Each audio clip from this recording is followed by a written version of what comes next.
Assalamualaikum warahmatullahi wabarakatuh.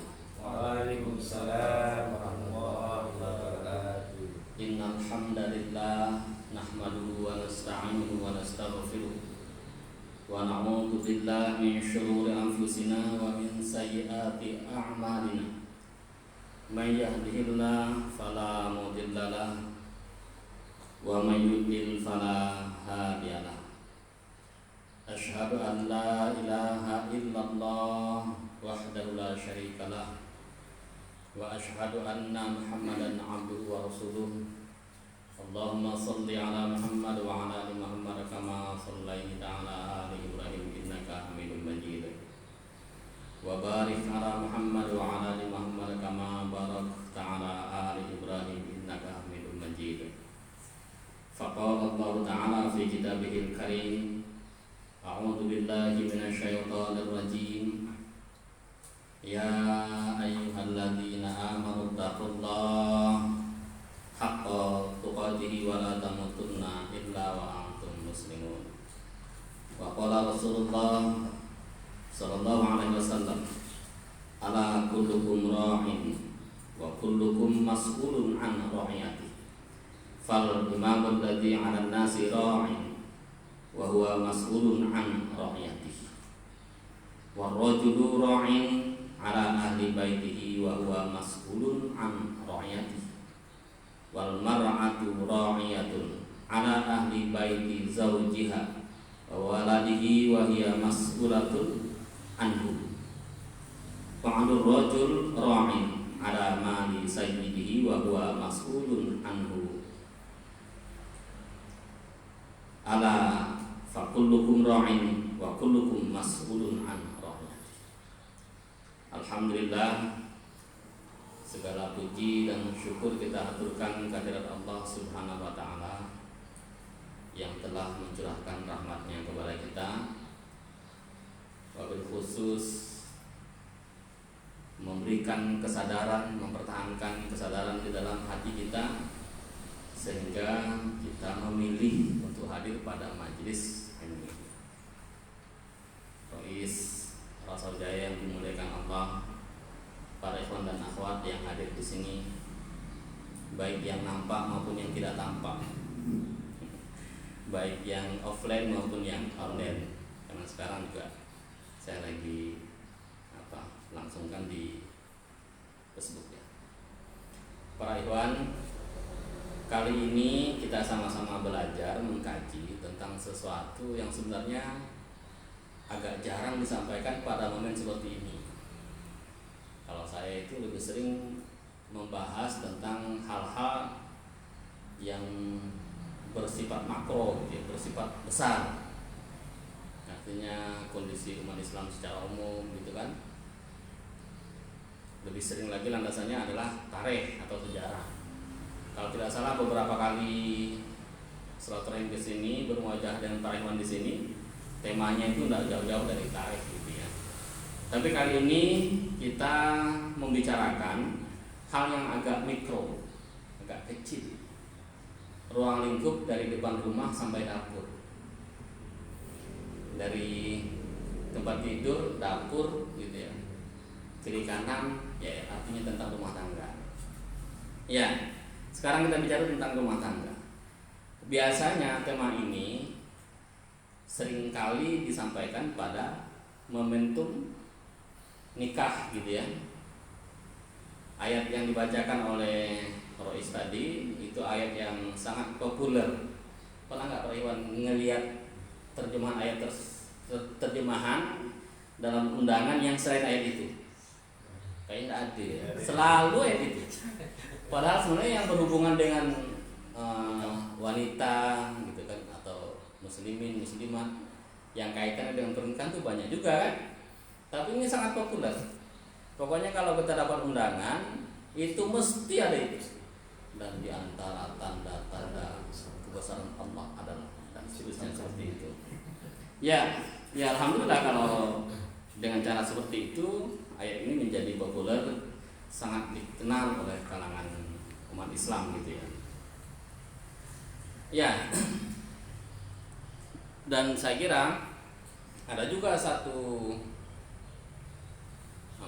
singkatan yang populer juga, Samawa, keluarga Samawa, keluarga sakinah mawaddah warahmah. Terambil kata tersebut dari ayat ini, ayat yang ke-21. Padahal sebenarnya kalau kita mau mengkaji sama-sama rangkaian ayat ini, kalau kita bilang sebagai satu paragraf gitu ya, paragrafnya cukup panjang dan tidak hanya bicara tentang rumah tangga, tentang hubungan laki-laki perempuan. Kita lihat kalau kita tarik dari ayat-ayat sebelumnya, itu bahkan sesuatu yang lebih besar. Allah bicara tentang langit dan bumi, Allah bicara tentang penciptaan manusia yang dari satu menjadi berkembang biak, gitu kan. Terus kemudian ditutup dengan perintah. Nah, ini ciri khas kita ya. Ciri khas Al-Quran itu seperti itu. Jangan ada komandan. Oh, hujan memang. Berarti tidak hoax tadi itu. Tadi ada Kang Nurisan nelpon. Saya bilang ini dalam hati saya sudah dua saya duganya. Kalau dia ingin menegaskan dia berangkat atau dia menegaskan mau minta izin. Sebelum saya telepon dia kan, ternyata dia menegaskan mau minta izin ya. Hujan dia. Ya mudah-mudahan dia di dirahmati oleh Allah Subhanahu wa taala. Oh ya, sebelum lupa, Prewan ada saudara kita Kang Iskandar. Beliau saat ini sedang di apel ya, ingin berangkat ke Jakarta, ingin menjenguk orang tuanya yang sakit. Jadi mohon doa agar disembuhkan, diangkat penyakit orang tuanya dan dipulihkan seperti sedia kala. Amin ya Allah. Para ikhwan, nah sebenarnya tema ini itu sangat penting sekali untuk selalu kita bahas, kita cocokkan dengan diri kita. Ini sudah berkeluarga semua nih. Ada yang masih gadis, itu gadis ya. Dan saya mohon maaf nih, karena ini tema keluarga, jadi nanti ada yang agak mengarah kepada hubungan keluarga, gitu ya. Sebagian dalam Al-Quran kan juga menyebutkan itu. Al-Quran memang tidak menyebutkan secara vulgar, tetapi menyampaikan dengan kalimat yang bisa dipahami. Tidak boleh benda ini tidak disampaikan, tidak boleh. Nanti orang tidak paham. Lalu dia paham dari sumber yang lain. Nah, itu bahaya kan? Jadi harus disampaikan bukan dengan cara yang vulgar, dengan cara pembelajaran dan bisa dipahami, dipraktikkan. Dengar, pikirkan, jangan dibayangkan. Ini bahaya. Nanti lalu tidak sempat selesai taklim langsung balik. Saya kasih nama Pak dia beli jauh ini. Hujan lagi. Tapi dalam hati tidak apa-apa kan bawa istri. Yang paling beruntung itu Mas Maulana. Ya tidak apa-apa. Tapi nunggu kita pulang dulu. Ya pasti. Nah ini mulai bayangkan berarti. Ya, Pak Iwan, kita lanjut. Jadi Masya Allah. Nah, mulai dari yang pertama, para Iwan, coba kita lihat bagaimana penciptaan manusia. Manusia itu makhluk yang Allah cipta sangat individual. Individual itu artinya sangat sendiri-sendiri gitu. Diciptakan itu dari satu sel sperma bertemu dengan satu sel telur. Para Iwan tahu nggak kira-kira itu pertarungan sperma untuk mencapai sel telur itu? Pernah dengar kan? Ini siapa namanya yang anak Nurisan? Nuri, kan ilmu biologinya masih paham ya. Pertarungan sel sperma itu untuk mencapai sel telur itu dia betul-betul berlomba, bertarung, habis-habisan di situ. Berapa orang tuh kira-kira? Atau berapa? Sebutkan. Berapa sel sperma yang bertarung dan hanya satu yang menang? Terlalu banyak pula gitu. Jutaan. Ratusan juta bertempur dalam satu waktu yang sangat singkat, sekitar 5 menit, dan dia harus mengalahkan semuanya, dan hanya ada satu pemenang yang berhasil akan masuk ke dalam sel telur. Jadi kalau manusia itu Allah ciptakan, laqad khalaqnal insana fi ahsani taqwim, dan sungguh kata Allah, kami telah ciptakan manusia dengan bentuk yang sebaik-baiknya. Walaupun nanti terlahir ada yang pesek, ada yang hitam, ada yang macam-macam, ada yang pendek, yang tinggi, yang jangkung, gitu kan? Ada yang macam-macam deh. Itu semua hasil pertarungan, seleksi yang sangat ketat. Mana ada orang seleksi itu sampai 150 juta dalam 5 menit dan hanya satu yang menang. Itu Allah takdirkan seperti itu. Kita semua nih berasal dari pertarungan itu, menjadi sel telur yang sudah terbuahi. Begitu sudah terbuahi, maka dia menutup semuanya sehingga tidak bakal masuk lagi, dan jadilah itu cikal bakal manusia. Individu diciptakan, individu sendiri-sendiri, gitu kan? Kemudian nanti dikasih ruh oleh Allah Subhanahu wa taala. Begitu dia sudah besar, sudah bayi, gitu kan? Bayi, balita, dan seterusnya, kita anggap dia menjadi sudah dewasa. Dia punya takdir hidup sendiri, punya pemikiran sendiri. Ada berapa miliar manusia di muka bumi ini, para ikhwan? Tidak ada yang sama. Meskipun ada yang kembar identik, tidak sama pemikirannya. Nasibnya tidak sama, pemikiran tidak sama, dan segala macam. Sangat individual. Dan dia dibangkitkan, dimintai pertanggungjawaban sendiri. Siapa yang tidak cinta dengan orang tuanya? Pasti cinta. Tapi maaf, begitu Anda nanti sudah berhadapan dengan Allah, nafsi-nafsi. Pengen benar bersama dengan suami sampai surga nanti, belum tentu. Karena pertanggungjawaban di hadapan Allah nanti sendiri. Pasti bicara tentang tanggung jawab masing-masing. Nah, terus apa koneksinya? Apa kaitannya dengan ini, para ikhwan? Kaitannya adalah, jadi kalau mau kita sebut teori dasar, teori dasar manusia itu adalah teori tentang hidup sendiri. Karena dia memang makhluk individual yang Allah ciptakan sendiri-sendiri. Teori dasarnya itu. Atau kalau mau kita lebih ekstrim lagi, tidak mungkin manusia itu hidup bersama, itu tidak mungkin. Itu mau ekstrim. Tapi jangan dipotong sampai di sini. Ini kalau bisa potong sampai di sini bisa viral ini. Harus selesai kajiannya. Karena dia sendiri-sendiri tadi itu diciptakan sendiri-sendiri. Rasa-rasanya tidak mungkin dia itu hidup bersama dengan manusia yang lain. Kemudian para hamba Allah sekalian, Allah ciptakan suatu sistem.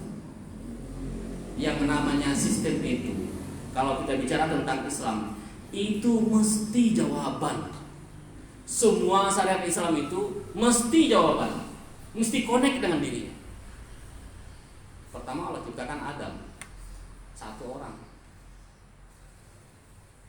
Tiba-tiba kemudian bukan Allah belakangan baru tahu bukan begitu, tapi Allah mentakdirkan seperti itu. Allah punya skenario yang luar biasa. Adam kemudian ternyata membutuhkan pasangan. Kemudian Allah ciptakan berikutnya pasangan beliau, Hawa, menjadi istrinya, menjadi pasangannya, dan timbullah kasih sayang. Nah, para hamba sekalian, sistem itu tercantum dalam ayat ini. Kita baca sama-sama ya. Yuk kita baca sama-sama. A'udzu billahi minasyaitonir rajim. A'udzu billahi minasyaitonir rajim. Wa min ayatihi an khalaqalakum Wa min ayatihi an khalaqalakum azwajan litaskunu ilaiha min anfusikum azwajan litaskunu ilaiha min anfusikum azwajan litaskunu ilaiha wa ja'ala bainakum mawaddatan wa rahmah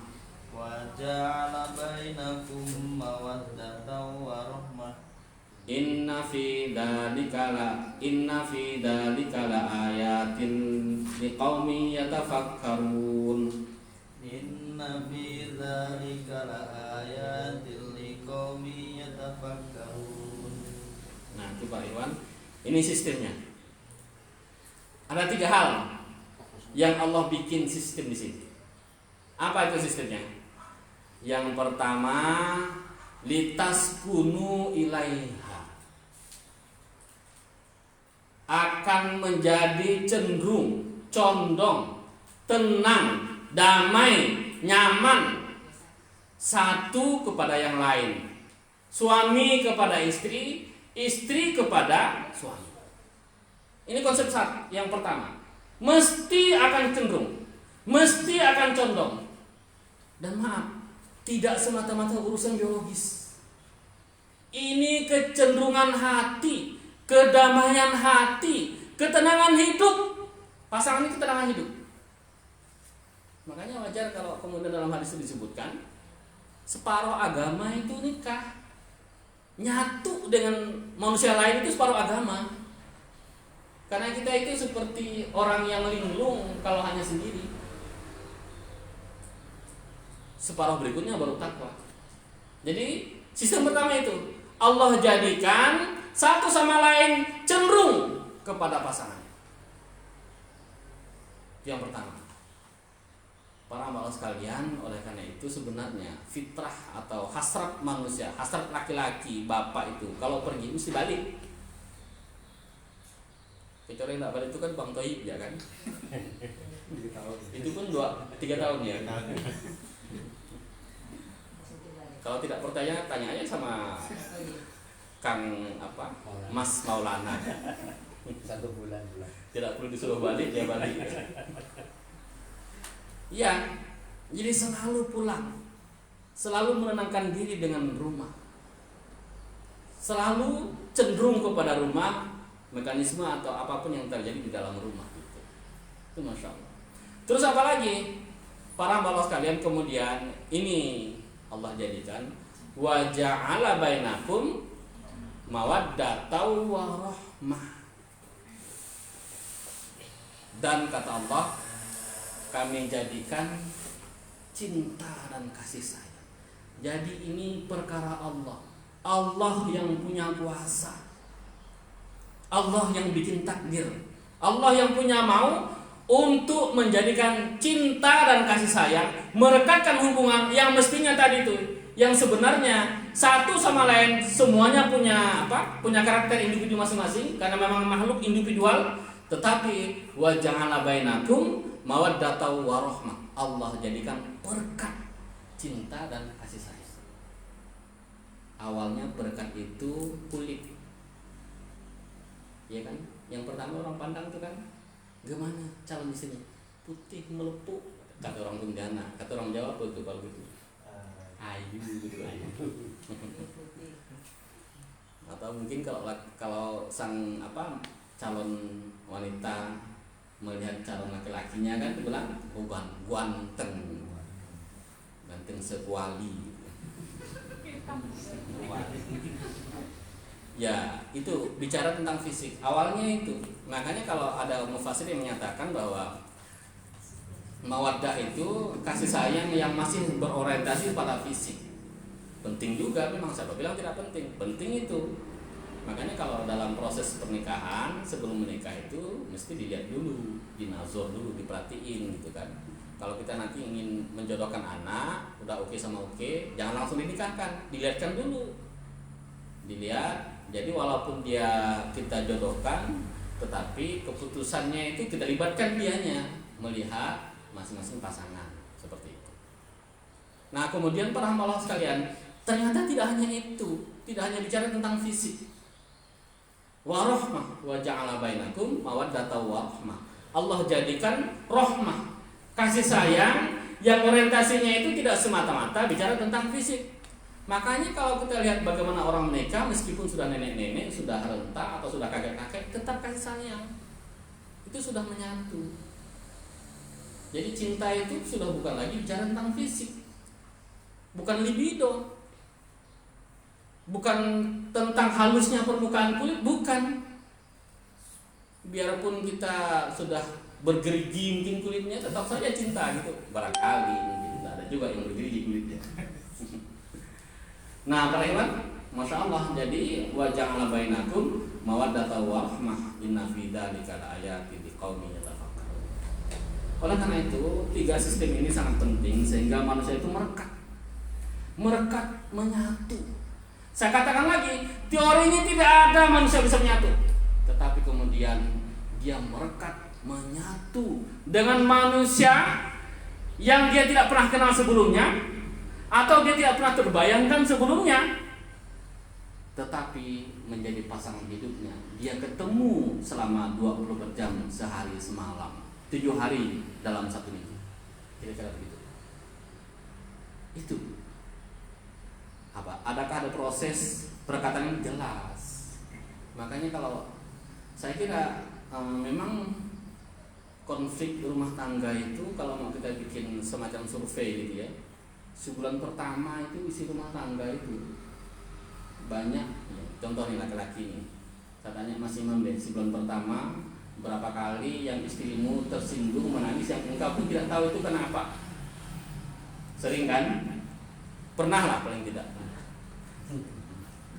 Kita tuh nggak ngerti, kok dia tuh menangis, kok dia tersinggung, aku pun nggak ngapa-ngapa. Banyak hal kan yang menurut kita itu sangat penting, kata dia simpel. Sebaliknya, kata kita itu receh, kata dia penting banget, ya kan? Nah, betul kata dia. Tidak saya suruh jawab betul itu. Sebulan pertama, sebulan 2 bulan berikutnya dan seterusnya terjadi perekatan. Jadi ada proses manusiawi merekat, menempel dan seterusnya sampai betul-betul terbentuk keluarga sakinah, mawaddah, warahmah. Ketika kita itu sudah pandai memposisikan diri. Sebenarnya simpel, rumah tangga itu kalau Allah sebutkan dalam Al-Quran itu sebenarnya tanggung jawab dan kewajiban, tanggung jawab dan hak gitu ya, hak dan tanggung jawab itu simpel sebenarnya. Para ulama menerjemahkan, menafsirkan tentang tanggung jawab laki-laki atau tanggung jawab suami itu kan adalah haknya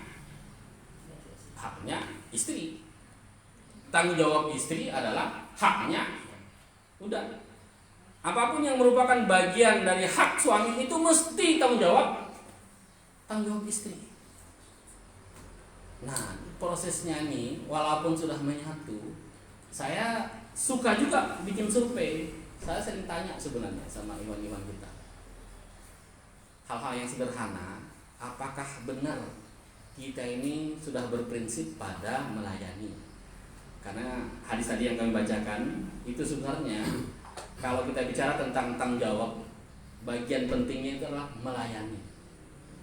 Allah sebutkan, Rasul sebutkan untuk urusan kepemimpinan itu dengan menggunakan kata ra'i, mengembala. Mengembala itu sebenarnya kalau mau kita simpulkan itu melayani. Jadi melayani bagaimana agar dia terpenuhi kebutuhannya, keperluannya, yang merupakan bagian dari hak. Nah, para ikhwan, mari kita sama-sama kita cek satu persatu sedikit. Saya pernah bertanya dengan ikhwan. Saya bilang begini, ini agak menjurus kepada hubungan suami istri ini ya. Saya bilang, saya tanya dulu ini sama laki-laki, sama bapak-bapak yang sudah berumur 50 tahun, 40 tahun, dan 30-an tahun lah. Saya tanya begini, engkau baru pulang dari kerja, pekerjaanmu berhari-hari, anggaplah mungkin 3 hari. Kemudian engkau balik ke rumah, Saya sebutkan ada 3 pilihan kegiatan yang dilakukan. 1, itu mungkin katakanlah menyiapkan urusan rumah, mungkin ada rumah yang bocor apa segala macam.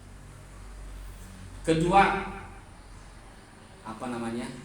kalau bahasa saya itu ngangoni anak gitu kan, betul kan? Ngomong ya, ngomong anak, mungkin dah rindu sama anak. Yang ketiga, dengan istri. Ini saya tidak mau tanya sini, nanti tidak nyaman juga sana. Tapi waktu kemarin saya tanya ke beberapa ikhwan, cuma ikhwan tadrib itu, ini saya bilang 3 pilihan nih. Inti yang mau lakukan yang mana dulu? Yang ketiga Ustaz gitu. Iya. Terus bilang benar, iya. Tanya satu-satu. Yang umur 30, yang ketiga. Yang umur 40 lebih, yang ketiga. Yang umur seusia saya lebih tua saya, yang ketiga lah juga. Bahkan saya tanya, lebih saya pertegas lagi. Ketika sampai waktunya keinginanmu itu, saya bilang, kamu punya uang 5 juta. Kamu sedang berada di Jakarta, sedang tugas. Punya uang 5 juta. Tapi pada saat itu tiba-tiba ada keinginan yang sangat kuat. Yang dihitung-hitung, kalau kau balik ke rumah, terus pergi lagi ke Jakarta habis 4 juta. Terus saya bilang, apakah kamu akan menunggu nanti atau kau balik? Balik Ustaz. Dia bilang 4 juta habis itu, tak apa-apa, balik. Ya, itu dari versi laki-laki. Nah sekarang dari versi perempuan. Saya tanya juga nih, kali ini saya tanyakan kawan saya yang di satu tempat kan. Saya tanya ibu-ibu, saya bilang gini, suami baru balik dari kerja jauh. Anda sudah paham tentang suami kan? Paham. Ada banyak pilihan kegiatan. 1, rumah berantakan. Dia nyapu bersih-bersih. Memang dia istri itu kan memang ciri khasnya bersih ya. Walaupun dengan bersih itu dia banyak ngomel, betul nggak? Saya suka ngomongin sama istri, saya bilang, saya nggak tahu nih mana yang lebih besar pahalanya, bersihkan rumah atau menahan diri dari ngomel. Tapi cok aja sih. Tapi benar juga, kalau ingin beramal soleh, kalau ingin amal soleh, hindari hal yang menghapusnya. Itu penting gitu. Amal soleh bersihkan rumah kan bagus, tapi yang menghapusnya itu ngomel. Itu 1. Jadi pilihan yang pertama, bersihkan rumah sampai bersih. Pilihan yang kedua, itu anak lagi berantakan, lagi habis main, mau dimandikan dulu. Saya kasih 4 pilihan lah. Pilihan yang ketiga, masak dulu baru habis belanja. Yang keempat, ngurus suami baru datang. Saya tanya ibu-ibu, ini kau pilih 4 kegiatan ini, saya bilang kau kerjakan yang mana dulu? Yang ngurus suami itu semuanya simpan yang nomor 4.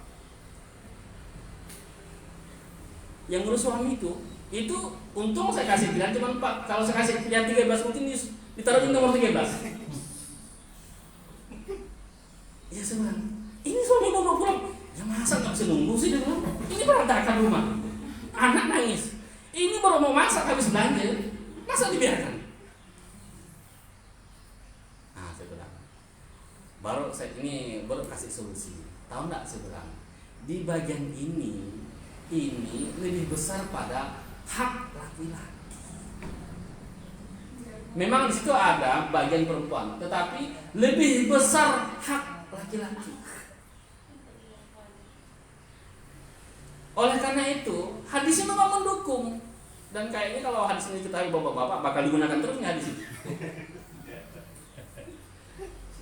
Jangan ditolak suamimu meskipun dia ngajak kau itu di atas punggung onta.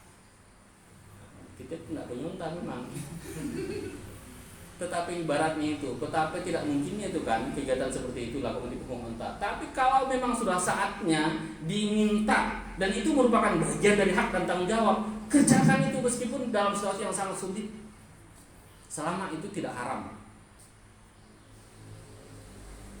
Dan itu yang minta adalah laki. Bagaimana nih yang kayaknya paling semangat dengar anak nulisan itu? Dengar itu ya, dengar ya. Ini ilmu. Ya, ada lagi hadis yang sahih juga itu. Apa? Menolak ajakan suami itu. Semalaman dilaknat oleh malaikat, bayangkan coba. Kita mau minta doanya itu betapa susahnya. Tiba-tiba dengan sangat mudah mendapatkan laknat dari malaikat gara-gara menolak ajakan suami. Masya Allah. Karena di bagian ini yang paling besar itu adalah hak suami. Yang paling besar itu adalah kewajiban istri. Yang namanya kewajiban meskipun dengan pengorbanan, dan memang harus pakai pengorbanan. Jangan nunggu syukur. Karena seringkali jadwalnya tak cocok.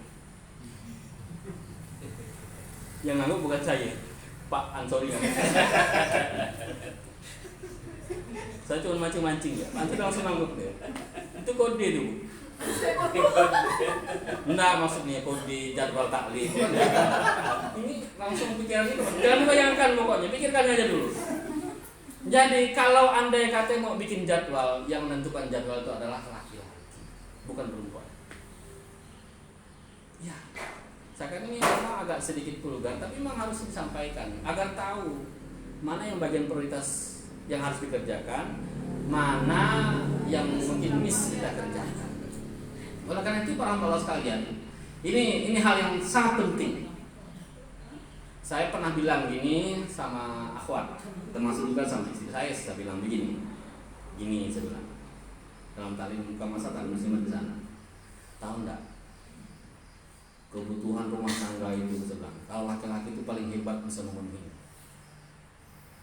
Dia balik ke rumah tak ada nasi. Duit ada, dia pergi ke pasar. Apalagi Pontianak, jam 2 malam aku kelaparan, aku keluar ke pasar. Masih ada orang jualan.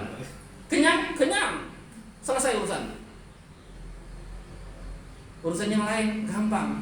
Mau ketemu kawan, dia tinggal kontak kawan, dia bisa ngopi sama kawan. Dan itu sah, halal, boleh dia kerjakan. Tetapi urusan yang ini ada 2 miliar manusia di muka bumi. Allah hanya kasih 1 orang yang boleh mengerjakan. Tidak boleh orang lain. Dan kalau ada orang lain pasti marah. Ya, tidak boleh ada orang lain. Yang halal itu hanya ada 1 orang, yang istrinya itu. Dia ke pasar tidak boleh, dia kemana-mana tidak boleh. Makanya hanya 1 hamba Allah, 1 manusia yang Allah kasih amanah kemuliaan untuk tuntaskan urusan yang seperti ini. Ini para hamba Allah sekalian. Makanya ibu-ibu saya kasih 1 rahasia. Tapi jadi bukan rahasia kalau disampaikan sama iya, tapi ini rahasia juga sebenarnya. Mungkin jarang dengar. Ibu-ibu tahu nggak suami itu salah satu penyebab dia gila itu nenek apa? Ya.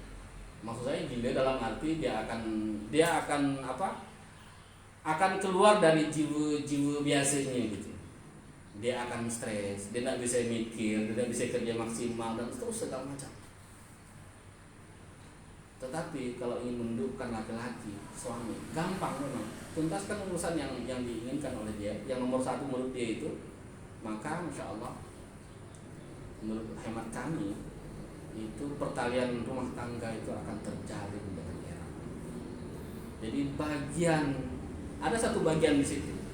Para sahabat dulu sering bertanya loh masalah ini. Para sahabat sering bertanya. Bahkan sampai ada sahabat yang bertanya tentang posisi segala macam. Kita akan bicarakan itu. Tapi maksud saya, ada sahabat yang sampai mempertanyakan itu. Ada ayat yang mengatakan bahwa istrimu itu adalah sahabat bagimu. Dalam Al-Quran surah An-Nisa disebutkan Allah wa ashiruhunna bil ma'ruf. Pergaulilah dia dengan cara yang ma'ruf, dengan cara yang baik. Itu perintah Allah. Oleh karena itu para hamba Allah sekalian, ini bagian hal yang menurut saya sangat penting dalam merekat hubungan suami istri. Sakinah, mawaddah, warahmah. Kalau kita mau tanya lagi, saya pernah tanya begini juga. saya tanya ibu-ibu saya tanya begini, masing-masing sih, menurutmu coba kau definisikan cinta. Dia pun bilang cinta itu adalah cinta dengan anak. Oke. Cinta itu adalah kebahagiaan rumah tangga. Oke. Terus baru entah yang di atas ke 6 ke 7 baru disebutkan cinta yang itu. Ibu-ibu memang suka begitu. Dia itu selalu membayangkan cinta itu yang berhubungan dengan romantisme, iya kan? Suka kan digombalin, suka kan sama bapak-bapak? Enggak suka Maliana digombalin. Dia maunya real. Lebih payah ya udah. Real itu lebih susah loh. Ya maksud saya itu istri itu kalau makanya dia suka menata rumah gitu kan, melihat yang indah-indah, suka dengan bunga. Mana coba suka bunga atau suka cangkul, Bu?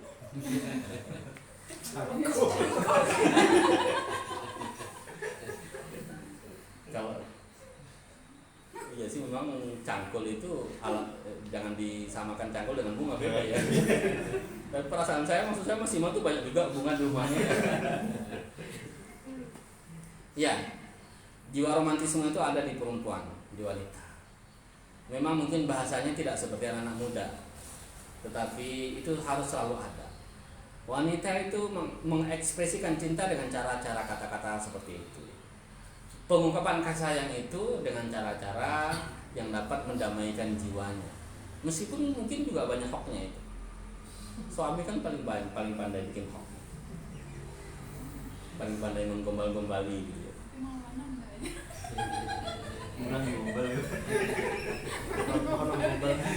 Bahaya loh. Suami-suami nggak pandai gombal tuh bahaya.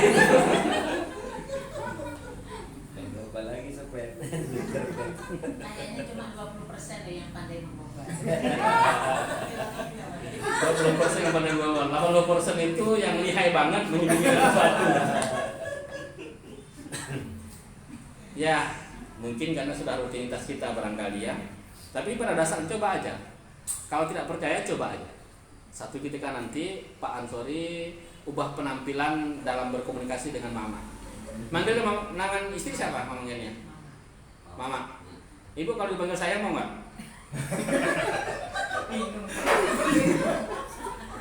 Lah itu panggilan cuma 2 loh. Yang atau benci kan? Mau dibenci apa mau sayang? Nanti Pak Ansori gitu. Nanti lihat bagaimana perubahan itu. Ya intinya sebenarnya panggil dengan sebutan yang dia sukai, seperti itu. Atau manggil oi. Ibuku mau nggak dipanggil oi? Oi. Paling dibenci. Paling benci. Pernah nggak Bapak manggil gitu? Ah, ketahuan juga kan? Lah, ya itu. Mungkin karena enggak dengar kali. Oh, Iya walaupun nggak dengar.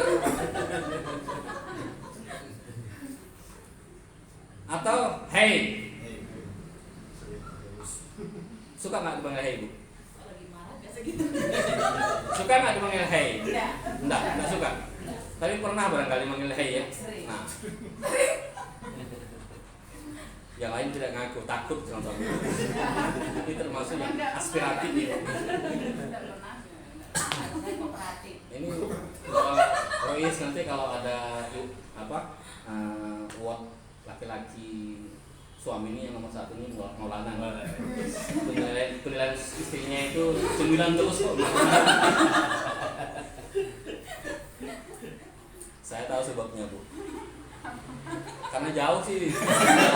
Khawatirnya lebih tinggi ya. Cara ketemu.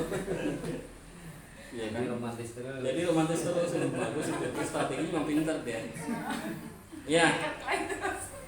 Ya, kita lanjutkan. Jadi Masya Allah, intinya itu seperti itu. Panggil dengan sebutan yang disukai.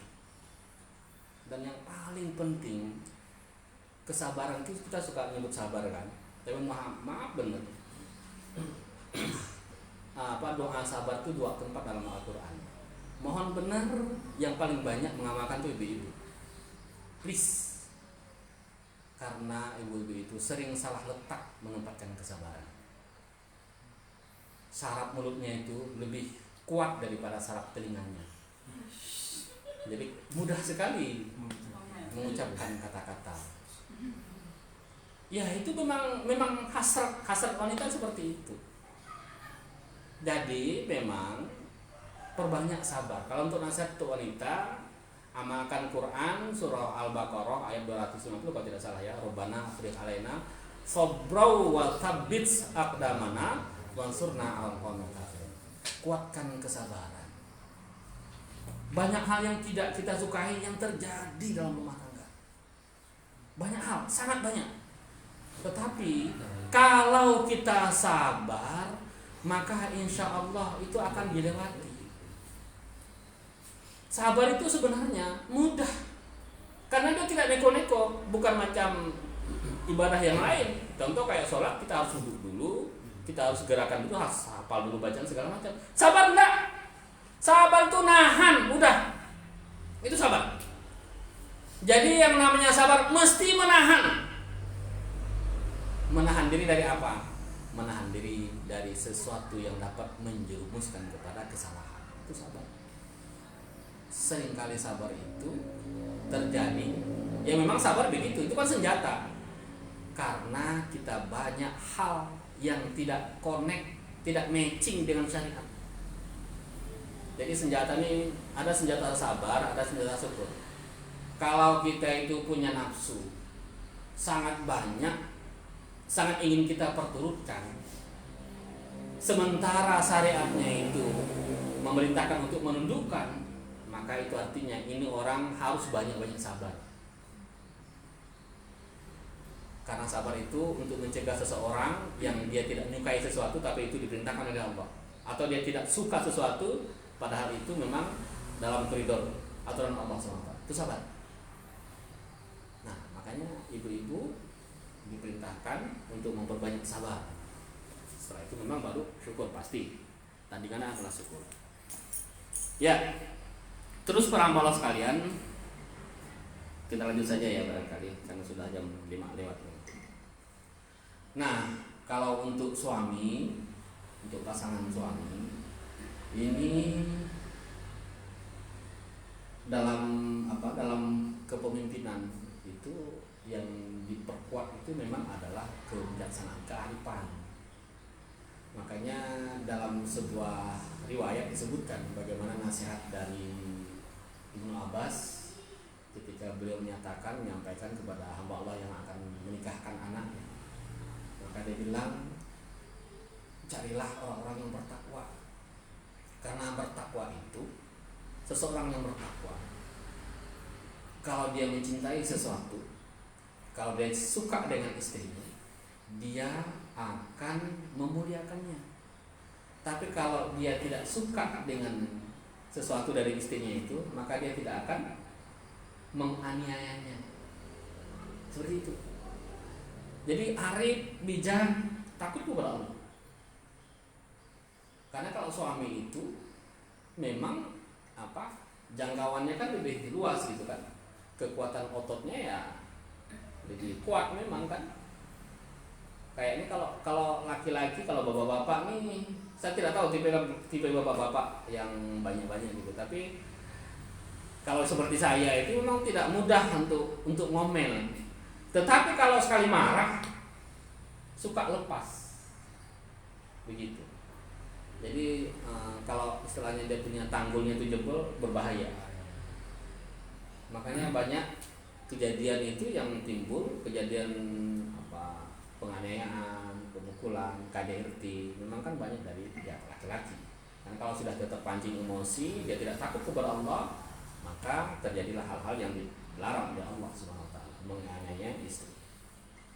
Begitu para hamba sekalian. Terus, nah tadi kan diperintahkan untuk sabar. Terus ada satu keistimewaan dari istri, yakni kasih. Kasih sayang awalnya itu adalah kasih sayang Allah yang Allah jadikan antara pasangan laki-laki dan perempuan. Ketika Nabi Adam dan Hawa Allah ciptakan gitu kan. Kemudian wa ja'ala bainakum mawaddatan warahmah. Bisa dibilang sejarah kasih sayang itu yang tertua itu adalah kasih sayang antara laki-laki dan perempuan. kasih sayang apapun yang terjadi antara manusia, awalnya itu adalah kasih sayang antara istri ke suami atau suami ke istri. Jadi belum ada cerita kasih sayang ke anak-anak, belum ada. Kasih sayang awalnya itu hubungannya antara manusia dengan manusia yang lain. Sejarah awalnya adalah kasih sayang suami ke istri atau istri ke suami. Ini para hamba Allah sekarang. Kalau kita lihat bagaimana besarnya kasih sayang hamba Allah wanita gitu kan, maka kita bisa mengambil pelajaran yang sangat penting dari istri. Para hamba Allah sekalian, ada takdir yang Allah titipkan kepada istri. Semuanya tahu. Takdir mengandung, melahirkan, tidak bisa dibantu. Suami itu hanya bagian mendengar teriakan, paling banter berdoa, iya kan? Atau hanya bagian mengantar pakai mobil. Bahkan suami boleh tidur ketika istrinya berjuang mati-matian, iya kan? Siapa yang melarang? Udah kecapek-capekan akhirnya dia nyari kasur tidur, dia nunggu selesai. Bisa. Sementara istri dia berjuang dari 9 bulan itu sampai pada titik yang terakhir dia melahirkan anak. Itu makanya kalau kemudian kita memanjakan istri dalam tanda kutip, memang harus. Saya pernah dikasih nasihat oleh seorang ustaz waktu itu saya baru menikah. Wan, kalau saya apapun yang diizinkan istri saya penuhi kecuali yang terlarang. Dia bilang begitu. Sampai ketawa-ketawa sih. Dan ternyata memang istrinya pun sudah solehah juga. Jadi keinginan nggak banyak-banyak gitu kan. Karena apa? Karena betapa besar perjuangan istri terhadap keluarga. Dan para hamba Allah sekalian, tahu enggak? Ternyata ini bukan dalam rangka keluarga saja. Ini dalam rangka keberlangsungan, keberlanjutan kehidupan manusia. Jadi Allah titipkan ke siapa? Ke wanita. Saya ulang lagi, orang lain itu bagian mendengar teriakan, bagian mendoakan, bagian ngumpul-ngumpul, bagian ngantarkan ke bidan, bagian mendengar berita, bagian itu saja.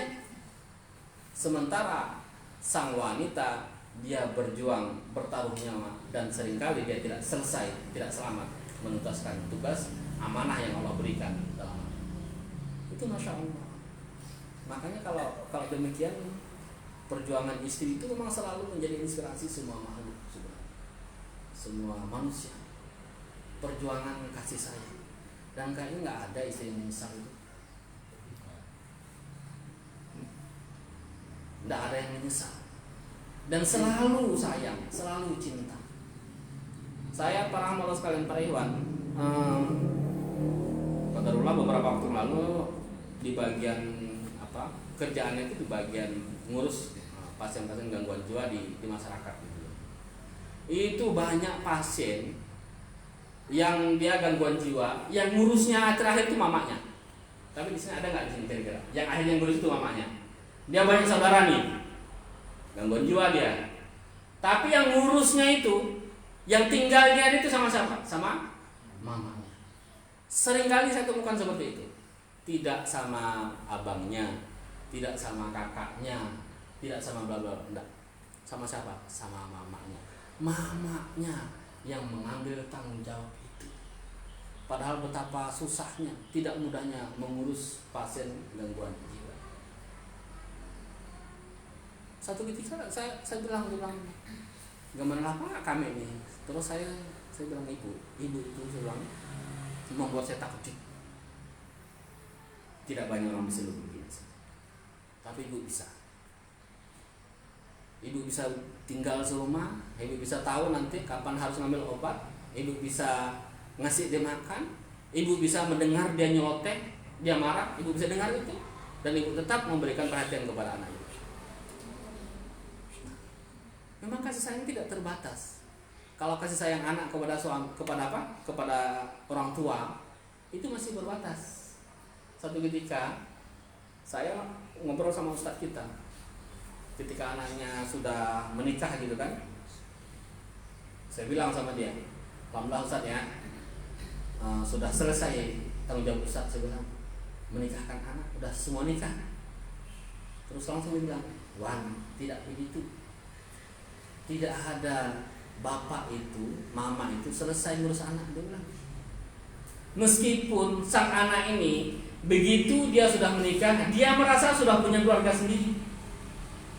Tetapi kata dia, bapak itu, kami ini selalu ingat dengan anak. Tidak bisa kita melupakan anak. Saya Masya Allah. Nah, para mawas sekalian, dari mana asal muasal kisah yang seperti itu yang besar itu? Dari waja'ala bainakum mawaddatun warahmah. Kasih sayang antara bapak, ibu, suami, istri. Asal muasal kasih sayang dari situ. Allah yang berikan, lalu berkembang merata di muka bumi menjadi salah satu pilar yang sangat penting untuk menjaga keberlangsungan hidup manusia. Tanpa kita sadari bahkan hidup manusia itu Allah titipkan gitu ya. Awalnya kita merasa kalau hanya proses kehamilan itu hanya urusan keluarga saja. Tidak. Ternyata itu bagian dari keberlangsungan spesies manusia. Banyak makhluk terdahulu yang telah angkat tidak ada lagi di muka bumi, habis sudah. Tetapi untuk urusan manusia Allah jaga, Allah jamin nanti sampai masanya tiba hari terakhir kehidupan di muka bumi, baru selesai urusan manusia gitu. Sebelum itu selalu Allah jaga, selalu diberlangsungkan kehidupan mereka, dihindari dari kepunahan di muka bumi. Saya kira demikian para malas sekalian. Mudah-mudahan Allah jaga keluarga kita, Allah jadikan sakinah mawaddah warahmah, Allah kuatkan kesabaran kita, Allah jadikan kita orang-orang yang bertakwa sehingga mampu meniti kehidupan di muka bumi. Alhamdulillah. Assalamualaikum warahmatullahi wabarakatuh. Waalaikumsalam warahmatullahi wabarakatuh. Jazakallahu khairan kepada Ustaz yang telah menyampaikan tausiahnya. Semoga apa yang beliau sampaikan dapat kita pahami dan dapat kita amalkan dalam kehidupan